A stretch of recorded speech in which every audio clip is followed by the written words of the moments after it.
Hello, I'm Dr. Anuj Chawla. I'm a foot and ankle specialist at Saksham Ortho.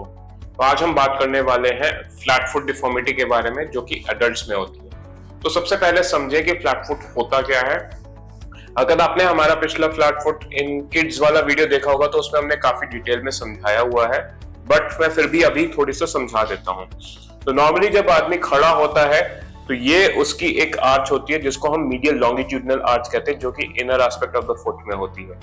तो जब भी अगर आप उंगली लें किसी भी आदमी के किसी भी पर्सन के पैर के इधर नीचे रखें तो वो उंगली जो है वो थोड़ा सा जाएगी। यहाँ पे एक हल्की सी स्पेस होती है स्किन और फ्लोर के बीच में। लेकिन फ्लैट फुट में क्या होता है कि ये आर्च कोलैप्स कर जाती है और ये उंगली जाना बंद कर देती है। इस चीज को हम फ्लैट फुट कहते हैं। बट फ्लैट फुट सिर्फ यही नहीं है, फ्लैट फुट में और भी डिफॉर्मिटी आती है, जैसे कि एडी जो है वो बाहर की तरफ शिफ्ट हो जाती है जिसको हील वैल्गस कहते हैं। टोज भी जो है वो बाहर की तरफ डिविएट होने लग जाते हैं जिसको हम फोरफुट एबडक्शन कहते हैं। तो फ्लैट फुट एक तो काफी कॉमन कारण है कि जो बच्चों को ही है, तो जो पीडियाट्रिक फ्लैट फुट है वो ही बड़ों में वो जस्ट बढ़ रहा है। एक तो वो फ्लैट फुट काफी ज्यादा कॉमन है, तो इसको हम जनरली पीडियाट्रिक फ्लैट फुट का ही एक्सटेंशन मानते हैं।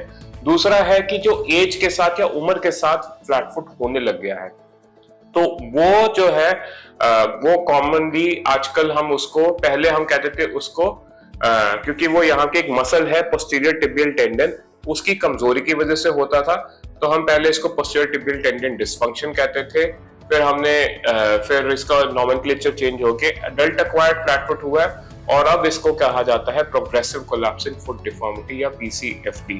ये लेटेस्ट जो है पिछले 2-3 साल से अब इसको ऐसे ही कहा जा रहा है। तो इसमें होता क्या है कि जो हमारे सॉफ्ट टिश्यू स्ट्रक्चर्स जो कि मसल्स को या फिर बोनी स्ट्रक्चर्स जो कि आर्च को मेंटेन कर रहे हैं वो खराब हो जाए। तो सबसे कॉमन सॉफ्ट टिश्यू स्ट्रक्चर जो हमारा खराब होता है वो है टिबियालिस पोस्टीरियर टेंडन, जो कि यहाँ पर आता है।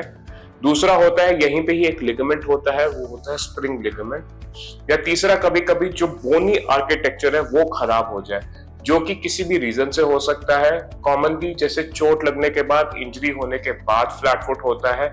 नेग्लेक्टेड इंजरीज जैसे स्पेशली यहाँ की जो जॉइंट की होती है जिसको हम लिस्फ्रैंक कहते हैं, उसकी इंजरीज के बाद फ्लैट फुट हो सकता है। या फिर अगर एक बीमारी होती है शार्कोट्स फुट, जिसमें कि डायबिटिक फुट में फुट के जॉइंट्स जो हैं वो डिस्ट्रॉय होने लग जाते हैं और उसकी वजह से भी आर्च कोलैप्स कर जाता है। तो ये सारे के सारे कारण हो सकते हैं फ्लैट फुट होने के। फ्लैट फुट जनरली 50 की उम्र के बाद एडल्ट्स में और ज्यादा बढ़ने लग जाता है, या it is more common in those who are obese. Females में फ्लैट फुट ज्यादा कॉमन होता है, और अगर कोई भी रिस्क फैक्टर्स है जैसे डायबिटीज है, न्यूरोलॉजिकल प्रॉब्लम है या रूमेटॉइड आर्थराइटिस जैसी बीमारी है, तो इन केसेस में भी फ्लैट फुट हो सकता है। Most of the time flat foot में कोई सिम्टम्स नहीं होते, लेकिन in adult acquired flat foot जो एडल्ट में फ्लैट फुट होता है उसमें कई बारी सिम्टम्स होते हैं। तो हम अगले वीडियो में बात करेंगे सिम्टम्स के बारे में। Thank you very much.